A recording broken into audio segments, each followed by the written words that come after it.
Global happenings today. We communicate, we analyze global news. Stay tuned. Hello guys, welcome back to our channel. We're so excited to have you again.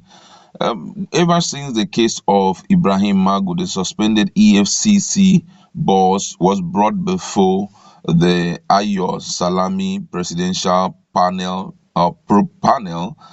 we have started noticing a lot of allegation popping up against the Attorney General of the Federation. And the current one is coming from one of the members of the Special Presidential Investigation Panel for Recovery of Public Property, Oluwatosin Ojaomo.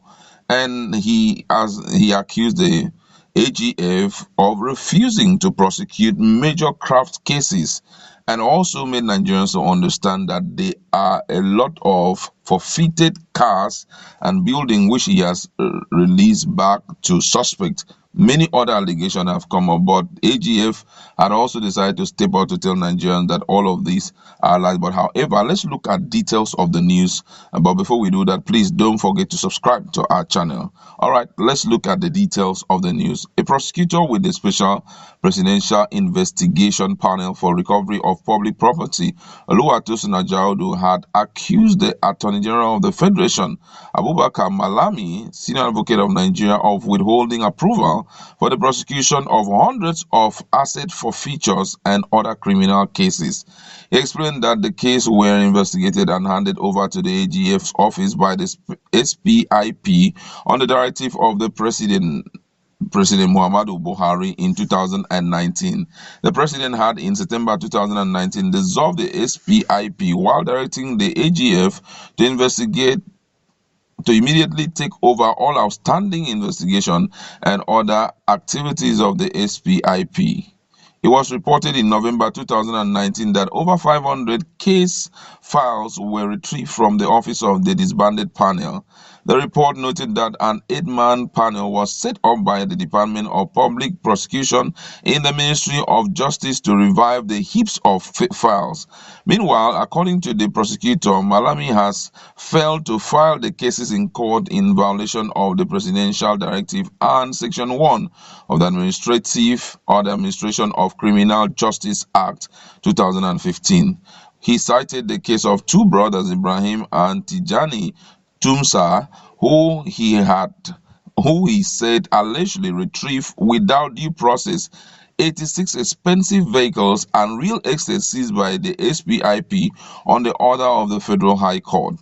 The lawyer demanded the prosecution of the siblings and other cases in the letter with reference number OOC-TOL/12N/07/2020 dated July 14, 2020, entitled Request for the Prosecution of Ibrahim Tunsa and Tijani Tunsa for Contravention of the Recovery of Public Property Special Provision Act 2004, addressed to the Attorney General. Copies of the letters were also sent to the President, his Deputy Professor Yemi, Inspector General of Police Mohammed Adamu, Chairman, Presidential Advisor Committee on Anti-Corruption, Professor Sage, Transparency International, and the United Nations Office on Drug and Crime.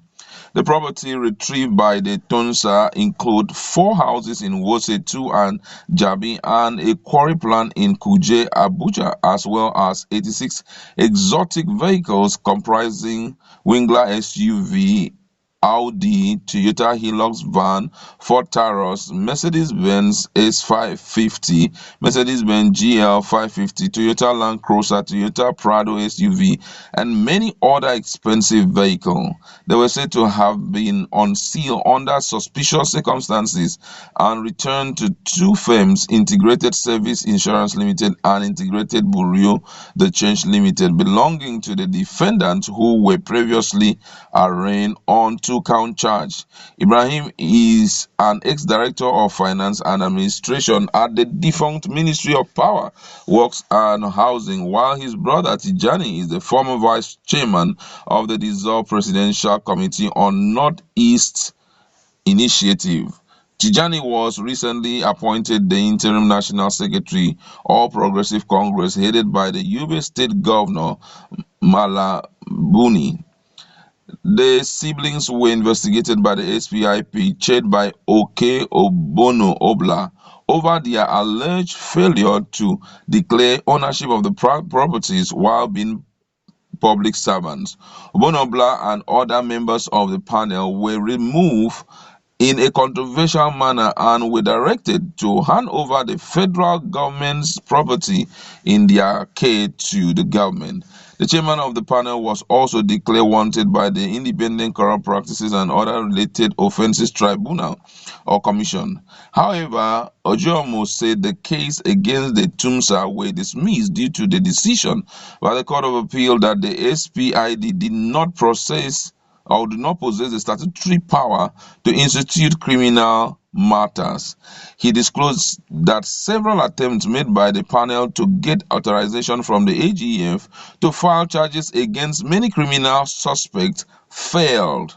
The letter read in parts: until the removal of the members of the panel, your office refused to give the approval, which led to the dismissal of the suit against the duo Ibrahim and Tijani and other matters instituted by the panel. One would have expected you to use your good office as the AGF to save this matter by taking over and prosecuting them, but the ones that were taken over by your office were either withdrawn or application made for them to be struck out. This action has struck big damages to this anti-corruption war of this government, as most of the criminal suspects indicted after investigation are back to town enjoying the stolen assets. The petition observed that it has been close to 1 year since the SPIP was dissolved by the president, with a directive that all the matters handled by the panel should be handed over to the Attorney General for review and possible prosecution. None of the suspects have been charged to court, as the case files are currently being kept in view at your office without any action and in clear violation of Section 1 of the Administration of Criminal Justice Act 2015. The lawyer admonished Malami. Ojaomo requested the AGF to either re-enlist the case against Ibrahim and Tijani Tumsa or prefer new charges against them, as the property which were seized from them, worth billions of naira, have been returned to them under suspicious circumstances. The lawyer offered to prosecute the Tumsa if the AGF grants consent in accordance with Section 381, subsection 1 and 2 of ACJA 2015, noting that the war on corruption must be fought without any sacred cow as directed by President Buhari. Speaking to our correspondent on Saturday, Ojaomo said he has not been sacked as SPIP special prosecutor, noting regrettably that the AGF has refused to allow him to continue with his job. He stated, and I quote, he said, "I was appointed as a special prosecutor and I wanted to continue the cases. I was not sacked. The president only sacked the panel chairman and 2 members. I was not sacked, and up till now, my letter of appointment is with me. I was supposed to continue prosecuting the cases, but the AGF has not allowed me to function. He was supposed to give the support to prosecute the cases. I have written several letters to him to allow me to prosecute the cases so I can recover money for the federal government. We are talking of over 600 cases." The prosecutor further said he has visited the AGF office severally and also met with him, but that Malami failed to respond favorably to his request. He said most of us that are ready to support the anti-corruption war have been hampered by the action of the AGF. I have also visited his office. They said they would get back to me, but they have not done so up till now. I met personally with the AGF and he promised to reach me, but nothing was done. They just want to hold on to the cases until the tenure of President Buhari elapses. When confronted by the accusation against the AGF, his media aides, Dr. Umar Gwando, said Malami is the one championing the anti-graft campaign of the government, noting that the successes recorded so far were as a result of his commitment. All right, that's the news, and we just want to look at this critically because I feel at this point that this man is saying something that the federal government needs to look into. But it's so surprising that some of these things have not been made public before Ibrahim Magu was invited to face the AGF Malami, presidential probe committee. But however, I feel that at this point, this kind of things should be directed straight to the president for him to understand what has been hampering the fight against corruption. Don't forget that when we're talking about this country, already we are owing very heavy debt. I'm serious.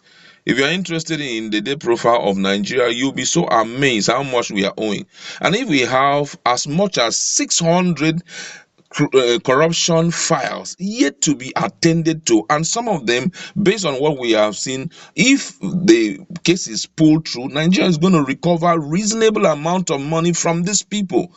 So why is it that some persons are sitting on it? It's really troubling. And just like one of the cases that he brought up, the issue of this Tijani and his brother, I think that case is a very important case and should be handled with all amount of concentration, because if at the end of the day the federal government sell through, it will help in curtailing or help us in paying off some of this loan. The debt, the interest on the debt that we're currently owing is so high. So if there's anything that can be done to ease the pressure of financial distress on this country, it should be done swiftly. Malami, I don't know, though his media aid came up and debunked everything that was said against him that is not true, but I feel also, just like we all know that nobody is above the law, even Attorney General is not above the law. I feel at this point that the president, who is really the anti-corruption champion in Africa, should see how he can also set up a panel that will probe every of this petition, that will look into this petition concerning Malami, and it is well probed so that Nigerians will at least at the point know that there is no one that is above the law. However, we are waiting to see what will happen in the nearest future. But just go to our comment section. What do you think is the future of this country, where it seems that virtually all, arms of government are not even fighting corruption the way we feel they should?